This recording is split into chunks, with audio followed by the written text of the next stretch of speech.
Season's greetings. I, for one, always feel like watching/reading/listening to Harry Potter during the festive season, just to make a change. I mean, there isn't really a time of year when I don't feel like consuming a healthy dose of Harry Potter.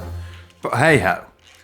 Rewatching the films for the 7,055th time did get me pondering, though, that it's very interesting to observe the difference in opinions from the original cast and crew when it comes to the new HBO Harry Potter series. Right, so looking at the Golden Trio first, I don't think I've seen much specifically about the show from Emma Watson, which is fair play really, given her frosty relationship with J.K. Rowling. And given this relationship, it would have been quite easy, I think, for Emma Watson to come out all guns blazing about this show.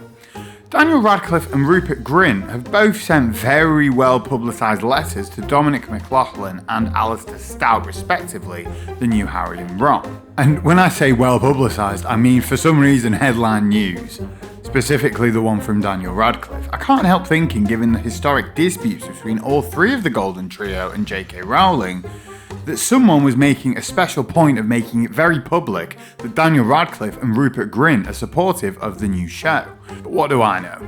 But what's interesting to me is the group of original film cast and crew that just seem to hate the very principle of this show. Or, I mean, maybe hate is too strong, but at the very least not being too enthusiastic about it. I mean, take James and Oliver Phelps for example, who played Fred and George Weasley, reportedly saying that they had not really given much thought to the new series at all, and apparently they weren't even too sure if they were going to be watching it or not. I am paraphrasing here, but I mean, it's just a bit nuts to me. Like, fair play if that's their true opinion and stance, but personally I struggle to believe that these two actors, who spent 10 years of their lives being part of every single one of these films and who still to this day have a Harry Potter themed baking show, are not particularly interested in watching a series dedicated to diving deeper into the Harry Potter world and books that I presume they basically grew up with. I mean, what do I know? Maybe I'm wrong, but I feel like the Harry Potter themed baking show kind of indicates that they maybe are still living and breathing Harry Potter, and seeing as they literally grew up being a part of these films, surely they are at least the tiniest bit curious to see how this new series pans out. I can't help wondering if there's a bit of fear here that the new series will render the original films irrelevant and the new cast will outdo and redefine the portrayals of these same characters. But listen, we as viewers and fans can definitely just enjoy the original films and the new series simultaneously. Also, the crucial point here is that it's a new generation that's going to be growing up alongside this show.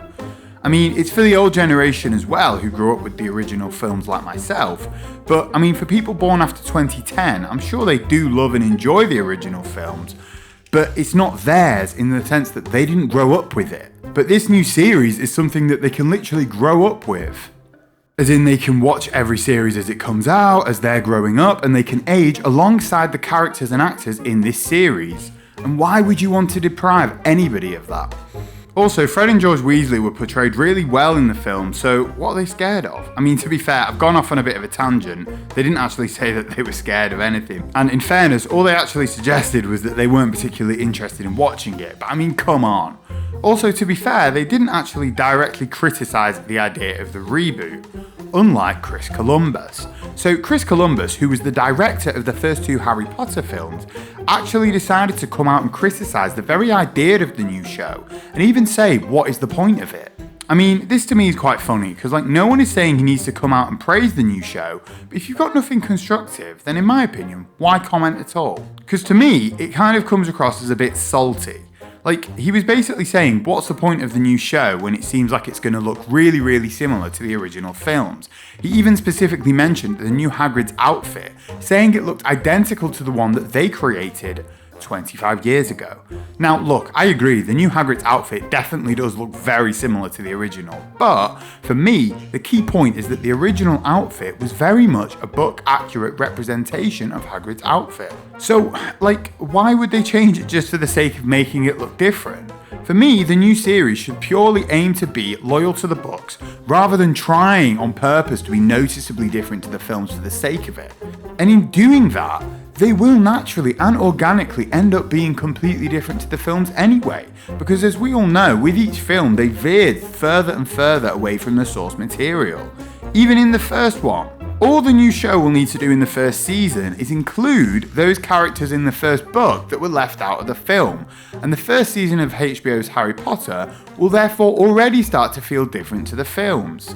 The characters I'm speaking about, of course, are Madame Pomfrey, Professor Sprout, Professor Binns and Peeves, the last of which, of course, never appeared in any of the films, so I think including Peeves will make a huge difference from the off. So given this, and given that we haven't seen a minute of this show, I personally think it's a bit unfair to essentially suggest that it's a bit pointless and that it's all just going to be the same as the originals.